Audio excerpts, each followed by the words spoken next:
Lock's second season of the anime has been, shall we say, disappointing. With names like PowerPoint Lock and PNG Lock, I'm pretty sure that those names bring a negative connotation to the story's adaptation. But with the Japan U20 representative game finally airing, the best arc in Blue Lock serialization, it has left us with many questions. Did the animation improve at all? Are we finally getting moving characters? And is the quality only going to be getting better from here? Well, I think with the release of this latest episode being episode 7, we may have some answers to that. So in today's video, I'll be going over the current quality of season 2, showing where they have improved during the most recent episode, and what we could potentially be expecting come the release of episode 8, 9, 10, and beyond. Before I do though, I want to mention my Discord server, that being the New Egoist Geeks. Myself and other Blue Lock content creators engage with our community about all things Blue Lock. It's also the best place to get information regarding the Blue Lock New Generation movie that my team and I are working on. So if you are interested in learning more, you can click the link down below to join and become a part of that community. More info on that project at the end of the video. And the last thing I want to do is leave a spoiler warning for the latest episode of season 2 from the Blue Lock anime, as well as events that will be included in later aspects of the season. If you wish to not be spoiled for this episode or future ones,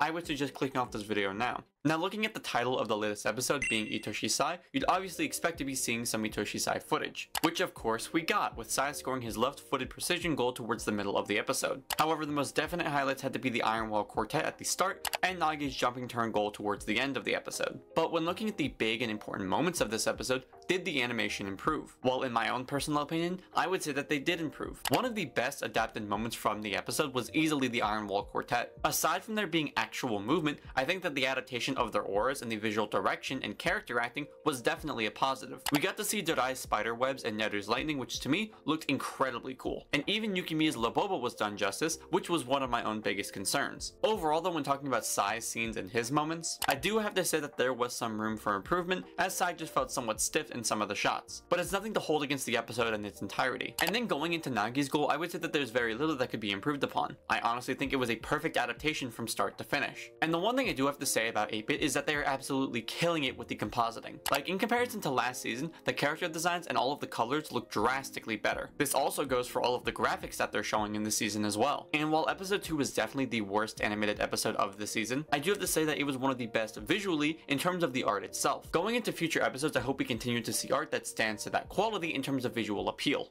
And you know, speaking of future episodes, will we be getting worse or better quality animation going forward? Now, given my professional opinion, I honestly think that the adaptation is up in the air in terms of quality improvement. With episode 8 being titled Blue Jeans, and if we continue at the current pace of the latest episode, I would assume that the conclusion of this next episode would be at the end of chapter 121, where we see Blue Lock hold their own against the Japan U20 team as they enter halftime. Meaning, next episode we should be getting Rin vs Sai round 1, Nico's security zone, Karasu, Atoya, and Chigiri's triple arrow assault, Chigiri's world roaring rush, Rin's Travella shot, and Aryu's glamorous clutch save. Now, if I had the ability to give any episode in this season pristine animation, this next one would be that episode. There is no other group of chapters in the U20 match that consists of this much actual soccer being played. The only other episode that I would say deserves the highest quality of animation would be the episode of Rin vs Sai round 2, or the one of Shido's Big Bang Drive. Not only that, but this next episode would set the precedent for the 1v1 between Rin and Sai at the end of the game, as this would not only show their first matchup, but it is also the first dedicated 1v1 in the U20 match. And not only considering that, but looking at Rin's Travella shot and Karasu, Atoya, and Chigiri's link-up play, the use of still frames simply wouldn't do those plays justice. And if the rumors of the anime saving the budget for the U20 arc are true, we can likely expect an improvement come the release of next week's episode. Now, with where I would like to see improvement for this season, there are some aspects that I would like to see given a higher quality. Before going into that though, leave a like and subscribe down below if you are enjoying this video. It means a lot to me that you guys are showing your support, and it also lets me know what you guys would like to see. When listening about what I would like to see improved, I do understand the current situation of the animators and the studio due to the production company. And I'm not saying that if I don't see these improvements that I will be upset.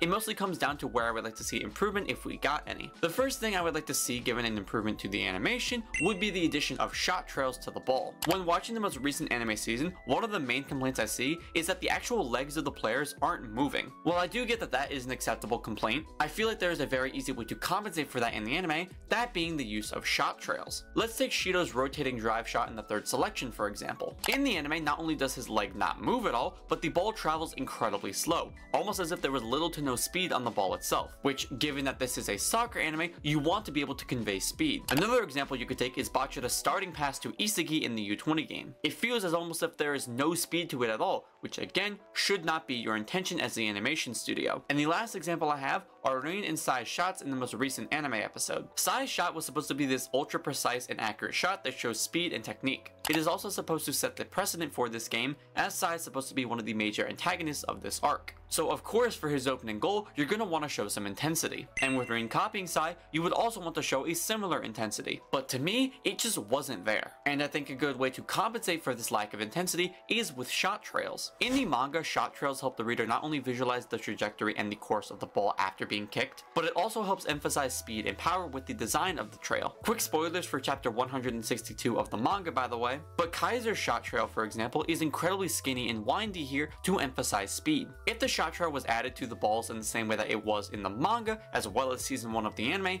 it could help compensate for this lack of motion after the ball has been kicked. It would also help bring more impact to the kick itself, and in return, disguise the fact that the foot isn't actually moving. How do I know that it would add a significant amount of impact? Because they started doing it in this recent episode. We see with Bachata's Revenger pass and Yukimiya's gyro shot that by adding just a simple shot trail, how much more visually appealing and impactful the passes and shots will look. I mean, doesn't this pass in episode 7 look better than the one in episode 6? I certainly think so. And looking at the upcoming events with Rain's Travella shot and Shido's Dragon Drive, if those shots do not have those shot trails, specifically when those shots have them to convey impact and importance of that shot, the adaptation would simply not be doing those goals justice. The next change I would implement is better one-to-one adaptations. Now this certainly isn't the biggest issue of all, however it did slightly bother me, specifically with the last episode, because the studio had chosen to take some creative liberties with CGI rather than adapting the moment one-to-one. Now this moment came from Bachata's original rush in the previous episode with him versus Hayate. In the manga, we see an outer shot of Bachata using his hyperspeed scissors with his aura radiating off of him. However, in the anime, it's simply a close-up shot on his feet using CGI. Now maybe it was just me, but I really don't think that the use of CGI made his hyperspeed scissors seem very fast. I do, again, understand the situation between the animators and the production committee. However, what I personally would have suggested was the reuse of Bachata's scissors in season 1, with them just being sped up in frame rate with a slight redesign. And again, this take mostly just comes down to personal preference. But in situations like these, if you want to reuse a good sequence, especially if you are reanimating it with a higher character design quality, then I would personally suggest doing that. This would be especially important with Nue's block of Otoya shot in the latest episode, considering the animation style made it look like he didn't even get hit with the ball. There is a shot of Igagiri getting hit in the face in the first selection, so I would have recommended that they just repurpose that. Again, I know I'm just nitpicking, but these are some things that I would hope to see going forward. Another thing that I would like to see more of is impact frames being used for more intense sequences. For example, next episode we're going to be getting Shigeru's World Roaring Rush, and with the style of this moment in the manga, it gives the visual appearance of impact frames, especially when looking at it from the farthest point in the back. I would really love to see some impact frames that are similar to how the studio did Isagi's original direct shot, but again, it's simply just me wanting the best for the GOAT. And the last thing that I think that everyone is hoping for is simply better choreography. I mentioned before that the next episode is going to have the majority of the movement and actual gameplay that we will be seeing for the entirety of the U20 game. So if the studio doesn't do it justice and it's just a bunch of still PNGs moving across the screen, then I know myself and the community are going to be incredibly disappointed, especially since a lot of characters are getting their own individual moment next episode. Shigiri, Aryu, and Nico don't really do a lot in terms of individual impressive feats during this game, but for the ones that they will have, it happens next episode, and to do those feats dirty is basically screwing those characters in the process. So I honestly really hope that 8-Bit is able to capture the hype from the manga in this next episode. But that was simply my thoughts, hopes, and predictions regarding Blue Lock's U20 arc adaptation. Will Blue Lock Season 2 get any better?